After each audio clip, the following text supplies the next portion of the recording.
നമസ്കാരം. ലോക്സഭാ തെരഞ്ഞെടുപ്പുമായി ബന്ധപ്പെട്ട് തൃശൂരിലെ തോൽവിയിൽ നടപടിയുമായി മുന്നോട്ടു പോകാൻ ഒരുങ്ങുകയാണ് കോൺഗ്രസ്. ജില്ലാ നേതൃസ്ഥാനത്തുള്ളവരെ നീക്കാനാണ്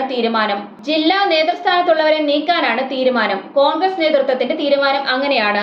DCC പ്രസിഡന്റിനോട് രാജിവെക്കാൻ നിർദ്ദേശം നൽകിയിട്ടുണ്ടെന്നും പകരം ചുമതല VK ശ്രീകണ്ഠന് നൽകാനാണ് തീരുമാനിച്ചതെന്നും റിപ്പോർട്ടുകളുണ്ട്. DCC പ്രസിഡന്റ് ജോസ് വള്ളൂരിനും UDF കൺവീനർ MP വിൻസെന്റിനും രാജിവെക്കാനുള്ള നിർദ്ദേശം നൽകിയിട്ടുണ്ട്. പാലക്കാട് MP VK ശ്രീകണ്ഠന് പകരം ചുമതല നൽകാനാണ് തീരുമാനം.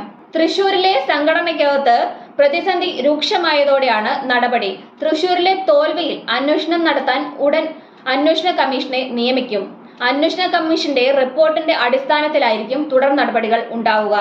ജോസ് വള്ളൂരിനെയും MP വിൻസെന്റിനെയും ഡൽഹിയിലേക്ക് വിളിപ്പിച്ചിരുന്നു. പ്രതിപക്ഷ നേതാവ് VD Satheesan, KPCC president K Sudhakaran, AICC general secretary KC Venugopal അടക്കമുള്ള നേതാക്കൾ ഇവരുമായി സംസാരിച്ചു.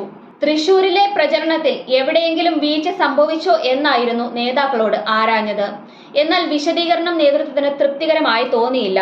തുടർന്നാണ് രാജി ആവശ്യപ്പെടുന്നത്. കേരളത്തിൽ BJP അക്കൗണ്ട് തുറന്നതിനെയും സിറ്റിംഗ് സീറ്റിൽ കോൺഗ്രസ് മൂന്നാമത് പോയതിനെയും ഗൗരവമായാണ് കോൺഗ്രസ് ഹൈക്കമാൻഡ് കാണുന്നത്. ജോസ് വള്ളൂരിനെതിരെയും MP വിൻസെന്റിനെതിരെയും കഴിഞ്ഞ ദിവസം DCC ഓഫീസിന് മുന്നിൽ പോസ്റ്ററുകളൊക്കെ ഒട്ടിച്ചിരുന്നു. പാർട്ടിക്കെതിരെ പ്രവർത്തിച്ച ഇരുവരെയും പുറത്താക്കണം എന്നാവശ്യപ്പെട്ടായിരുന്നു പോസ്റ്ററുകൾ. എന്നാൽ തോൽവി പരിശോധിക്കാൻ അന്വേഷണ കമ്മീഷനെ നിയമിക്കേണ്ടതില്ലെന്നും അത് കൂടുതൽ സംഘടനാ പ്രതിസന്ധികളിലേക്ക് പോകുമെന്നുമാണ് K മുരളീധരന്റെ നിലപാട്.